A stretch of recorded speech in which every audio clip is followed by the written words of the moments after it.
kita harus tunjukkan kalau memang selama 2002 sampai 2022 ini ada sejumlah uang senilai 1.007 triliun. Kita laporkan Mahfud karena ada 800-an sekian uang triliun yang ternyata tidak pernah masuk ke Papua, karena faktanya Menteri Keuangan bilang cuma hanya 140 triliun sekian yang masuk selama 20 tahun, 2002 sampai 2022. Kami minta itu dilaporkan kepada aparat kepolisian. Mahfud kok sembunyi di mana ratusan triliun yang lain? Karena yang kita tahu secara resmi oleh lembaga keuangan negara hanya 100 sekian triliun yang masuk. Ini fakta. Kita harus kasih tunjuk bahwa negara ini pelihara tukang tipu semua.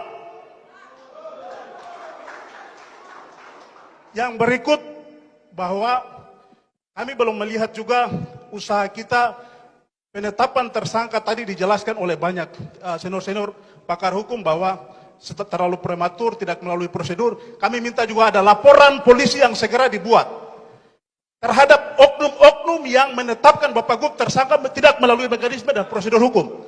Harus ada laporan polisi baru juga kepada para penyidik yang melakukan mekanisme di luar dari ketentuan hukum itu.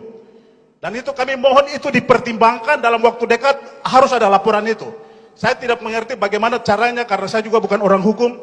Saya pikir Bapak orang paling paham soal itu. Jadi kita punya upaya ini juga bagaimana mengoreksi citra kita yang sudah dihancurkan secara langsung oleh negara ini. Menggunakan pemimpin-pemimpin, terutama Mahfud MD sebagai Menteri Koordinator Bidang Politik, Hukum, dan Keamanan. Nah, itu yang kami pikir, termasuk juga kami lihat bahwa penggunaan aparat keamanan dalam penyelesaian masalah ini itu bukan solusi. Persoalan Papua ini tidak bisa terlepas dari persoalan masa lalu seperti yang Kak Kalo sampaikan. Kami juga tidak bisa dipisahkan dengan pengalaman-pengalaman kita itu. Karena pengalaman itu mungkin bagi rakyat Indonesia sebuah cerita. Kami ini langsung mengalaminya. Barnabas Suwebu sampai bebas kemarin, dia tidak pernah tahu dia dipenjara 7 tahun itu karena kasus apa. Kasus Barnabas Suwebu itu pengalaman hidup yang kami tidak mau terulang lagi kepada Lukas NMB. Dan untuk itu kami tetap akan bertarung di sini. Kami rakyat Papua siap untuk berdiri di sini di belakang bapak-bapak pengacara sekalian untuk memperjuangkan harga diri kami. Banyak tokoh-tokoh sudah bilang kami datang di negara ini bukan datang dengan tangan kosong. Barnabas Suwebu kalau kita lihat dia punya kesaksian sampai 1970 Papua ini menyumbang hampir 80% pendapatan asli APBN, pendapatan belanja negara. Dan sampai hari ini kalau cuma hanya dibesar-besarkan kalau soal 1.000 triliun yang ternyata di Papua kita sumbang itu dalam waktu 5 tahun kan tidak ada artinya, tidak sebanding juga. Dan itu juga dikomplain oleh Haris Azhar dalam beberapa dialog di TV-TV nasional. Saya berpikir perlu ada usaha-usaha kita untuk mengoreksi situasi atau citra miring yang terlanjur dibentuk oleh negara kepada kita rakyat Papua supaya kemudian kita tidak dipandang. Ini juga bagian daripada bagaimana masa depan kita.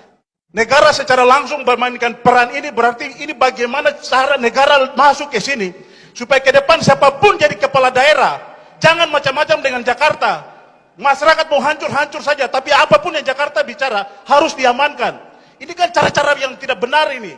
Itu yang harus kita lawan. Kita harus berjuang supaya bisa mendapatkan hak kita. Kita mau jadi pemimpin di tanah ini tidak boleh diatur sewenang-wenang oleh negara ini. Karena di pundak kita, di hadapan kita ada rakyat juga yang harus diurus kepentingannya. Sampai hari ini Lukas NMB tidak terbukti. Dan saya pikir itu sudah diketahui luas oleh publik semua. Kalau memang dia terbukti penjara BPK RI dan semua orang yang pernah memberikan WTP itu juga harus diperiksa di sana.